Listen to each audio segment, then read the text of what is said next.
guys, and thanks for coming to our channel, Move Up with Mike from michaelglass.com. And let's go ahead and get started with today's video. We always like to start off with all of our videos with our disclaimer and just say that we're here to educate you, we're here to share information. Any decision that you make is solely your own. Make any decision about money on your own, it's your own sole responsibility. So here's a great quote that says, "Real wealth is about freedom." And think about that, about freedom and what's going on in our economy right now. COVID-19 has hit us. This disaster has given us a Mike Tyson a uppercut to the jaw and knocked a lot of companies, a lot of people out. Um, Specifically taking away their freedom. Now, I am not jumping on this bandwagon going on. I am not saying you should go protest the governors and, give us our freedom to work. No, this is a health crisis. People are dying. And so, we need to be sensible about that and understand that, yes, we have lost some of our freedoms, we have lost some of our jobs, but we're alive and we can recover together as a country, as a community, but first we have to be alive.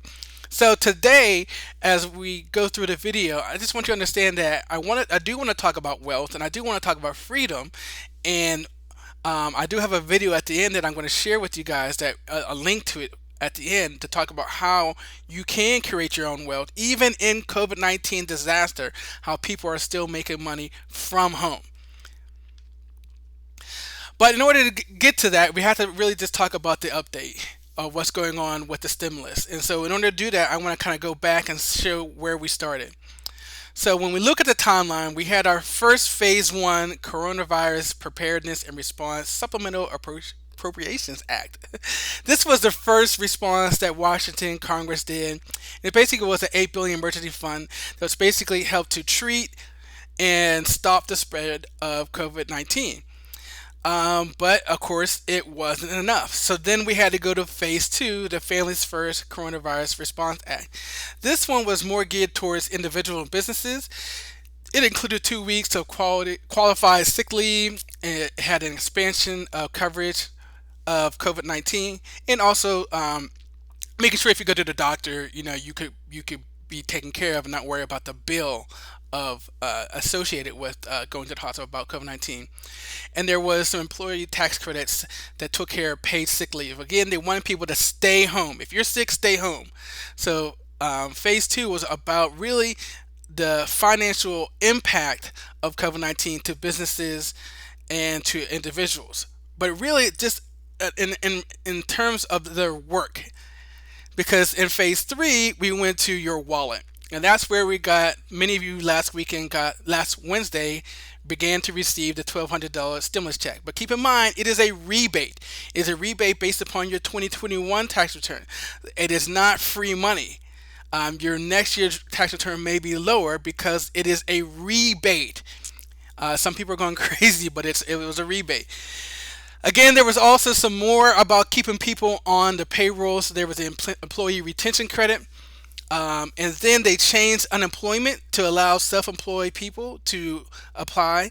Now, what's messed up about that, not that people are able to apply, but many of the states have antiquated systems. And so even though this passed back in March, I know here in North Carolina, those people aren't able to apply until this Friday, April 25th. So they've been sitting around for over a month waiting for North Carolina to get their systems. And I know North Carolina's not the only state. I'm getting emails and from other people saying that they still haven't been able to apply. Also, there was the payment protection plan. And this was employers were able to take out a loan. And if they kept all their employees on salary, the government was going to forgive 75% of the loan.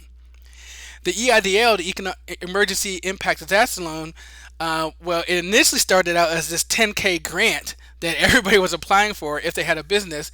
But because so many people applied for it, the SBA, in their wisdom, changed the rule to say, no, it's going to be $1,000 for each employee that you have, up to $10,000. So some people thought they were getting $10,000, only got $1,000, only got $2,000. There are people on YouTube putting up false videos saying they got the check when they didn't get the check, turning off their comments. So that's how crazy the EIDL was.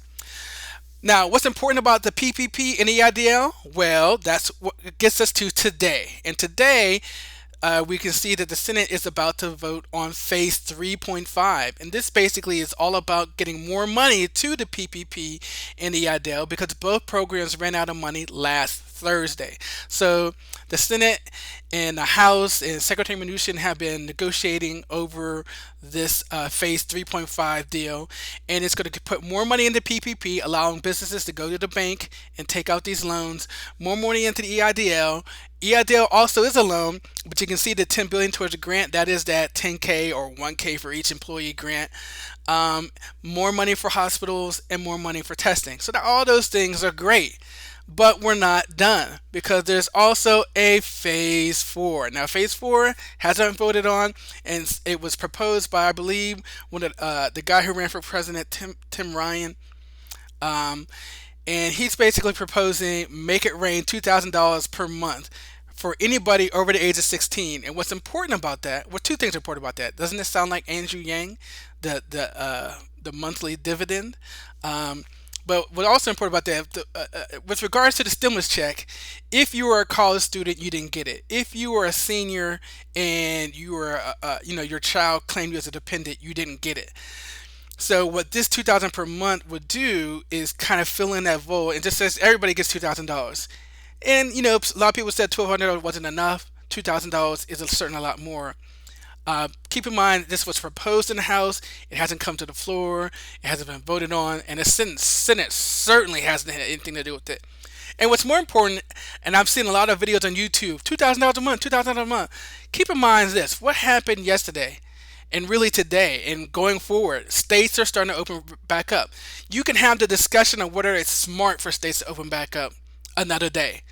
That's another video, and that's not my channel. What's important to you as an investor or you as a person is to understand that if these companies are opening up and states are opening back up, there's not going to be another phase four because the government's going to say, well, you got your job back. Go ahead. There's your money.